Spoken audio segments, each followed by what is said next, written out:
أعوذ بالله من الشيطان الرجيم. الحمد لله رب العالمين والصلاة والسلام على أشرف الأنبياء والمرسلين نبینا محمد وعلى آلہ وأصحابہ اجمعین اما بعد.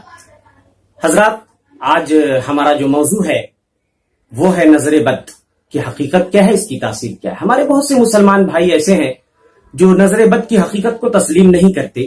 جس طریقے سے بہت سارے لوگ جنات، شیاطین اور آسیب وغیرہ کو خیالی اور وہمی تصور کرتے ہیں، ٹھیک اسی طرح ہمارے کچھ روشن خیال مسلمان نظر بد کی تاثیر کو برحق نہیں مانتے. حالانکہ نظر بد کی تاثیر برحق ہے، نظر بد حقیقت ہے. کتاب و سنت میں اس کے بہت سارے دلائل وارد ہیں. مثال کے طور پہ میں سورہ یوسف آیت نمبر 67 آپ کے سامنے پڑھتا ہوں. حضرت یعقوب کے حوالے سے اللہ جل شانہ فرماتے وَقَالَ يَا بَنِيَّ لَا تَدْخُلُوا مِن بَابٍ وَاحِدٍ وَادْخُلُوا مِنْ أَبْوَابٍ مُتَفَرِّقَةٍ.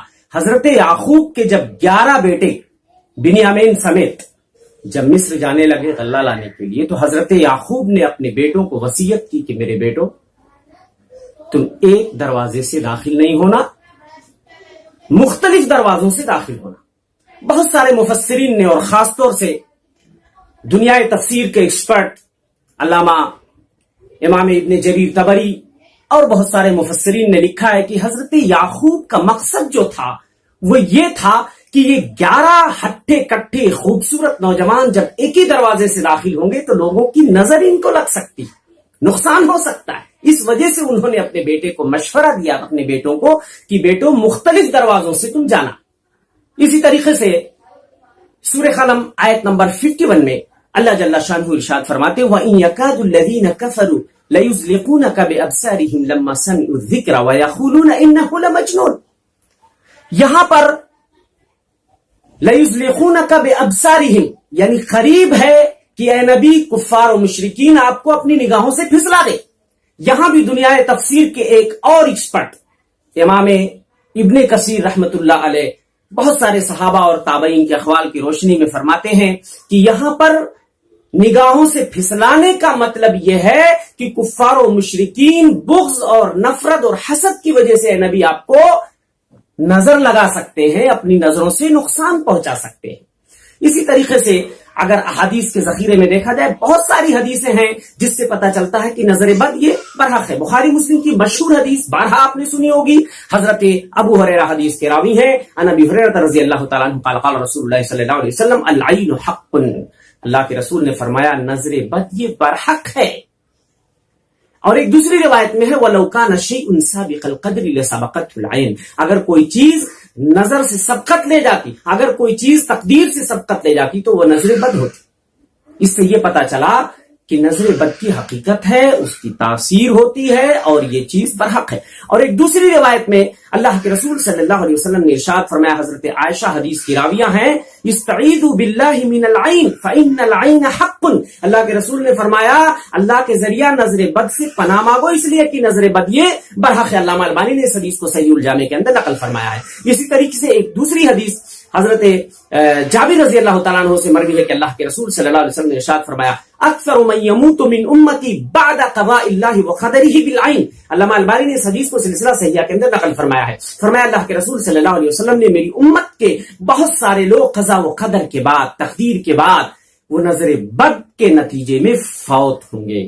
اور ایک اور روایت امام ابن عدی نے حسن سند کے ساتھ نقل کیا ہے العین تدخل الرجل القبر وَتُدْخِلُ الْجَمَلَ الْقِدْرَ. یہ نظر بد ایک انسان کو قبر تک پہنچا سکتی ہے. اگر کسی کی نظر بد لگ گئی تو بسا اوقات وہ فوت ہو سکتا ہے، وہ قبر میں جا سکتا ہے. اسی طریقے سے اگر کسی اونٹ کو کسی کی نظر لگ گئی تو اس کو ذبح کرنا پڑے گا، کاٹ کر کھانا پڑے گا اور وہ اونٹ ہڈیے میں چلا جائے گا. یہ نظر بد اونٹ کو ہڈیے میں پہنچا سکتی ہے اور انسان کو قبر میں پہنچا سکتی ہے. بہت سارے ہمارے بھائی یہ شکوک و شبہات پیدا کرتے ہیں کہ آخر انسان سامنے والے کو ٹچ نہیں کرتا ہے، اس کو چھوتا نہیں ہے تو اتنی دور سے نظر کیسے لگ جاتی ہے؟ جی ہاں، عام طور پہ نظر اس کی لگتی ہے جس کی طبیعت حاسدانہ ہوتی، جس کی طبیعت میں بغض ہوتا ہے، نفرت اور حسد کے انگارے اس کے اندر پھوٹتے ہیں، دہتے ہیں. تو چھونے کی ضرورت نہیں ہے، اس کی نگاہوں سے جو انگارے نکلتے ہیں حسد کے وہ سامنے والے کو نقصان پہنچا دیتے ہیں. لیکن اس کا مطلب یہ نہیں ہے کہ جس کی نظر لگتی ہے کہ وہ حاسدی ہو، اور کبھی کبھی نیک اور صالح انسان کی بھی نظر لگ سکتی ہے۔ حضرت عامر بن ربیعہ کی نظر سہل بن حنیف کو لگ گئی۔ گورے چٹے صحابی حسین و جمیل غسل کر رہے تھے، عامر بن ربیعہ نے کہا کہ آج کے دن کی طرح میں نے گوری چمڑی نہیں دیکھی۔ وہ گر کے تڑپڑانے لگے، تڑپنے لگے۔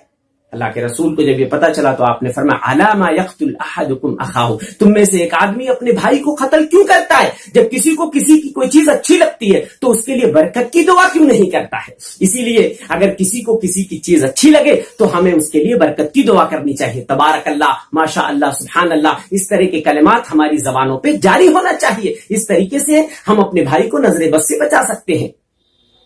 تو پتہ یہ چلا کہ ضروری نہیں ہے کہ جس کی نظر لگے وہ شخص حاسد ہو، اچھے بھلے شخص کی بھی نظر لگ سکتی ہے، لیکن اکثر و بیشتر جس کی عام طور پہ حاسد لوگوں کی نظر زیادہ ہی لگتی ہے۔ اس کو آپ مثال سے سمجھیں۔ بہت سارے لوگ جب تک عقلی دلیل نہ دی جائے تو بات کو تسلیم نہیں کرتے۔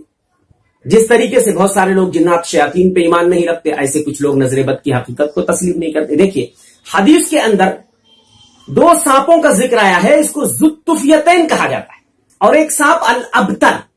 ذوالطفیلین جس کی پیٹھ پر 2 سفید دھاریاں ہوتی ہیں، یا بعض علماء نے کہا جس کے سر پہ 2 سیاہ نقطے ہوتے ہیں، اور ابتر جس کا دم کٹا ہوتا ہے یا دم بہت مختصر ہوتا ہے یا ہوتا ہی نہیں ہے، جیسے ناگن وغیرہ ہوتی ہے۔ کچھ لوگوں نے کہا 1 بالشت کا وہ سانپ ہوتا ہے۔ تو بعض سانپ جو ہوتے ہیں یہ ذوالطفیلین اور ابتر اتنے خطرناک اور زہریلے سانپ ہوتے ہیں کہ اللہ کے رسول صلی اللہ علیہ وسلم نے ارشاد فرمایا فَإِنَّهُمَا يَطْمِسَانِ الْبَصَرَ وَيُسْقِطَانِ الْحَبَلَ، یہ دونوں سانپ ایسے ہیں کہ اگر ان کی نگاہ میں نگاہ کوئی ڈال لے تو یہ نگاہ اس کی چلی جائے گی، اس کی بصارت چھن جائے گی، اور اگر کوئی حاملہ عورت ان کو دیکھ لے تو اس کا حمل ساقط ہو جاتا۔ سوال یہ ہے کہ ان سانپوں نے اسے کاٹا نہیں، ڈسا نہیں، اس کو چھوا نہیں، تو اس کی آدمی کی بصارت کیوں چلی گئی یا حاملہ عورت کا حمل کیسے ساقط ہو گیا؟ اس سے یہ پتا چلا کہ یہ سانپ اتنے زہریلے ہوتے ہیں، ان کے اندر اتنا زہریلا مادہ ہوتا ہے کہ بغیر ڈسے، بغیر چھوئے، بغیر کاٹے کسی کی آنکھ جا سکتی ہے، بصارت جا سکتی ہے، اور حاملہ عورت کا حمل ساقط ہو جاتا ہے۔ بہت سارے علماء نے اس حدیث کی تشریح میں،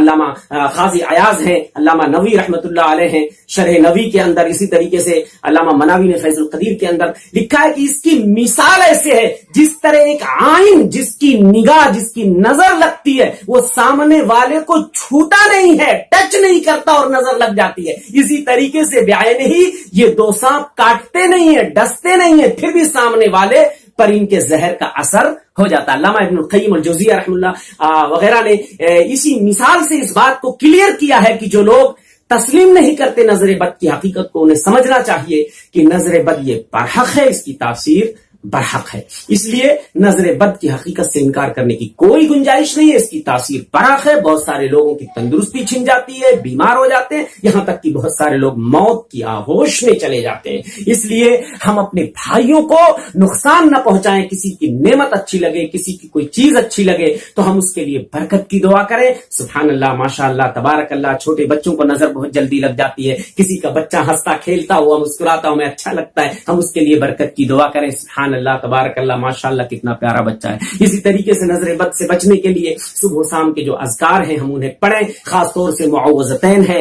اور آیت الکرسی ہے، سورہ فاتحہ ہے، یہ ساری دعائیں ہم ورد کریں، ان کا صبح و شام پڑھیں، اپنے اوپر دم کریں، اپنے بچوں کے اوپر دم کریں۔ اللہ کے رسول حضرت حسن اور حسین کو یہ دعا پڑھ کے اعیذکما بکلمات اللہ التامہ، اعیذکما بکلمات اللہ التامات من شر ما خلق، تو ہم اپنے بچوں پر بھی دم کریں یہ دعا پڑھ کے، اور خود پڑھیں اعوذ بکلمات اللہ التامات من شر ما خلق، بہترین دعا ہے۔ اس طریقے سے ہم نظر بد سے محفوظ رہ سکتے ہیں۔ یہ احتیاطی تدابیر ہیں، اور اس کے باوجود بھی اگر کسی کو نظر لگ جائے تو یہ تقدیر کا حصہ ہے، اس پہ ہمیں ایمان رکھنا چاہیے کہ اللہ سبحانہ و تعالیٰ کی اجازت کے بغیر کسی کو کوئی چیز نقصان نہیں پہنچا سکتی ہے۔ تو ہمیں چاہیے کہ ہم نظر بد کی حقیقت کو تسلیم کریں اور اپنے لیے ڈیفنس اور بچاؤ کا طریقہ اختیار کریں۔ نبی نے جو طریقہ ہمیں سکھایا ہے، جو دعائیں ہمیں سکھائی ہیں، جو صورتیں ہیں، ہم ان کو پڑھیں، اپنے اوپر دم کریں، اپنے بچوں کے اوپر دم کریں، اور بہت ساری دعائیں ہیں، صبح و شام ہم ان دعاؤں کو پڑھیں، اپنے بچوں کے اوپر دم کریں۔ اللہ سے دعا ہے کہ اللہ ہمیں نظر بد سے بچائے، ہمارے بچوں کو بچائے، اور ہمیں زیادہ سے زیادہ احتیاطی تدابیر اختیار کرنے کی توفیق عنایت فرمائے۔